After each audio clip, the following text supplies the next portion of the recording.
Welcome to Bourbon School. I'm Lauren. And I'm Brian, and today we are going to highlight some of our favorite non-Kentucky bourbons.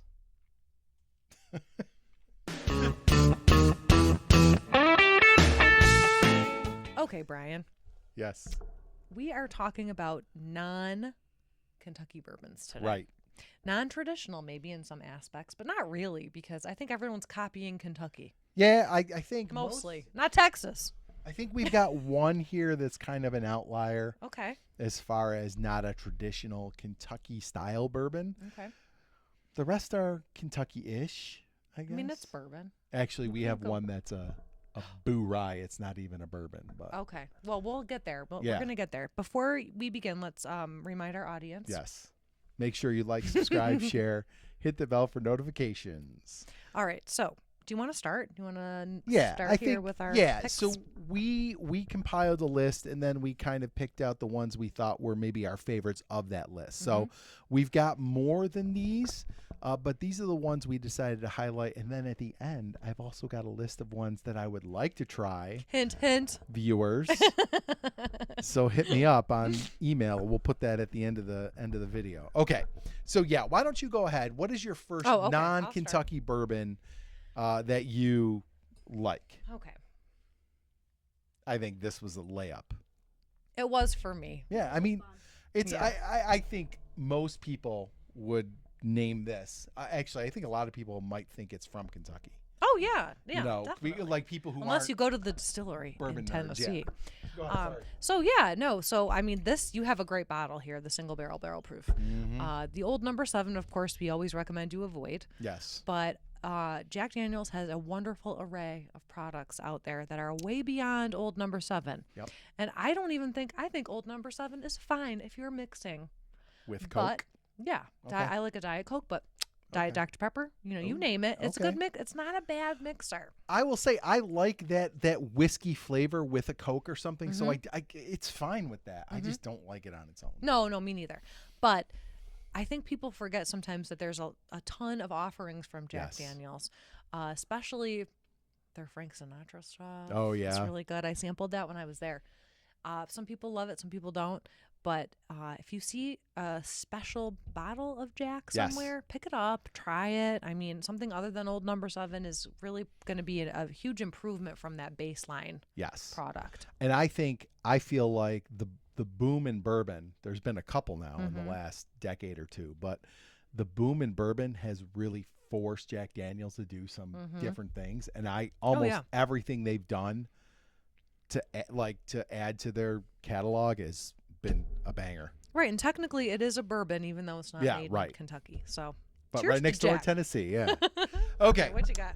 My first non-Kentucky bourbon or whiskey that I want to recommend is Wyoming Whiskey. So I'm going to put it right up here because I don't have one currently, and I'm actually going to be real specific about this. I have had the standard Wyoming Whiskey small batch. It's fine. It's good. I mean, we haven't had this on the channel. No, we haven't. Okay. But the Wyoming Whiskey small batch is good. It's not real expensive. I think it's like $40. Well, where does it come from? How do you know it's good? Wyoming? Oh, I was joking. Because I've had it. You said we haven't had it on the channel. We haven't had it on the channel. He's had it. You know I drink bourbon outside of being on YouTube, right? Yes, I do. Okay. Very important. Yes, She's an equal participant, So okay? I've had Wyoming Whiskey, the standard. It's good. I've had the double cask, which is good. But the one I really want to highlight is the Outrider. So I'll put that right up here. The Outrider is a Boo Rye. And it is a little more on the pricey side. I think it's like $70 or $75. It's an invention of Nancy Fraley. Ooh, okay. Well, that gets points right there. Absolutely. And it's delicious. And yes, Master Blender, Nancy Fraley. But yeah, it's a delicious bottle. I think it's well worth the $70 or $75 you might pay for it. It is the best Boo Rye. I've had Boo Ryes from High West and from Redwood Empire and a couple others, and they're all fine. It's the best Boo Rye I've had. It's delicious. So Wyoming Whiskey from, oddly enough, Wyoming is my pick. I was being silly, but no, fine. I know. Go ahead. What's your next one? Okay. My next one is Doc Swinson, coming all the way from Washington. Mm-hmm. And I mean, we've tried this on the channel. I think it's a great staple. I think it is, it has very traditional bourbon flavors to it, but I like the design of the wine bottle and like it's a little bit different. This one is let's see, I was looking for the mash bill here on this, but it's 115, which I think is right up our alley. Like sweet spot. 110 to 115 is where I like it personally. So this is definitely a recommend for me. I think it's wonderful. Yep. Love it. The blender's cut is probably the best value in like high proof MGP, and Doc Swinson's I think does the best with MGP stuff, and I also think they've got a bunch of like finished ones like the rum cask finish and the Amberana. And we tried those. Right? They're exceptional. Yeah, we've had them. Yeah, they're exceptional. So yeah, that's a great pick. Doc Swinson's in general is a great pick. It's a good quality product. Yes, absolutely. Okay, my next one comes from Texas, which again we know can be very divisive, but still Austin, primarily the cask strength is so good. So good. I've had the standard Still Austin bourbon. I've had the red corn, the blue corn, and they're all fine. I don't think any of them are bad. This cask strength is far and away the best offering of theirs I've had. I really love it. It's got the Texas funk to it. I hear that the Nancy Fraley picks are like even better than this. So I would love to try one of those sometime. But you can only get them at the distillery.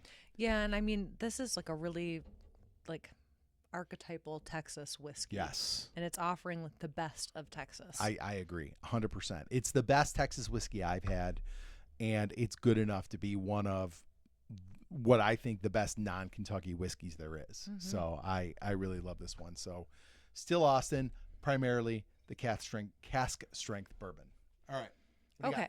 Finally, no. Do you have one more? I can't remember. I do have one more, but so, you go first. Penultimate pick. Yes. Penelope Barrel Strength. So if you're a fan of the channel, Brian and I are big Penelope fans.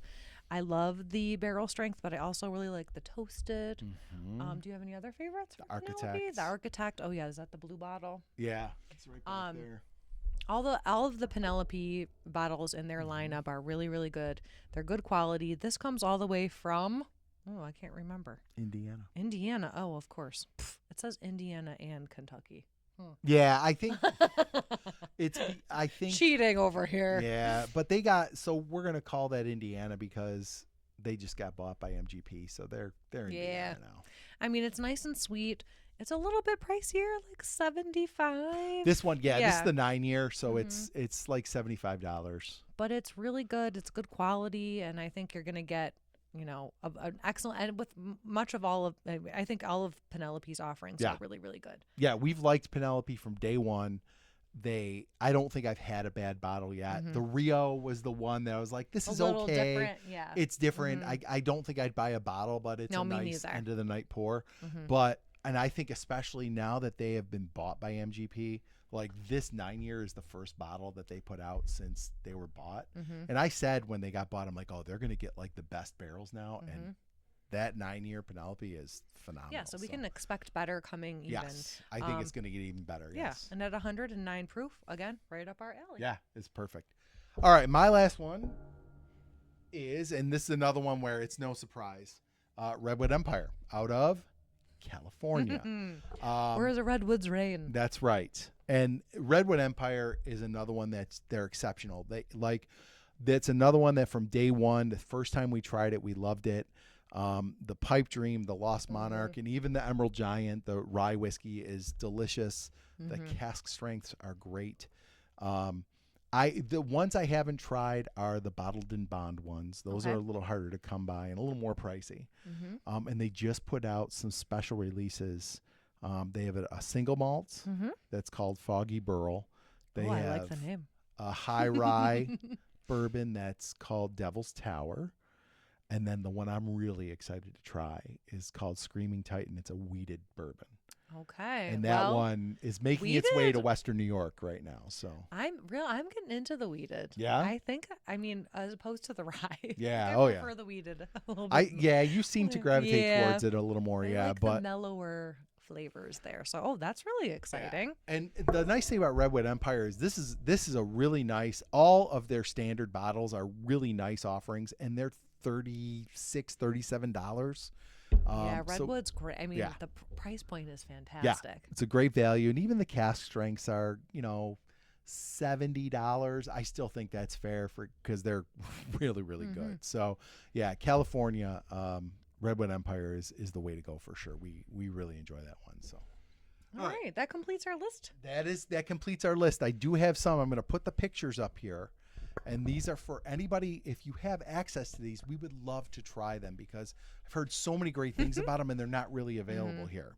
So the ones I added to the list for ones we'd like to try, non-Kentucky whiskeys, are Detling, which is from Alabama, Frey Ranch from Nevada that I've heard, they're like grain to glass farm distillery. They're supposed to be phenomenal. I've never had it. I'd love to try it. Laws, which is in Colorado. And that might be the only one I might have seen here or there around our area. I haven't seen that. And then the last one that appeared, so when I was doing research for this, I looked up a bunch of lists. Yeah. Cedar Ridge in Iowa was on almost every single list. Okay. Yeah. So I would love to try Cedar Ridge as well. If you have it, send it over. We would appreciate it. Yeah, if you have access to any of those, shoot us an email at bourbonschool100@gmail.com. We'd love to try either a sample or, take care of a hand delivery of a bottle. But yeah, let us know. But there's our list of non-Kentucky bourbons. Yeah, if you liked our video today, don't forget to like, subscribe, share, and ring the bell for notifications. And make sure you let us know what your favorite non-Kentucky bourbon is down in the comments, and maybe we'll try that one out too. Definitely. All right, Lauren. Cheers.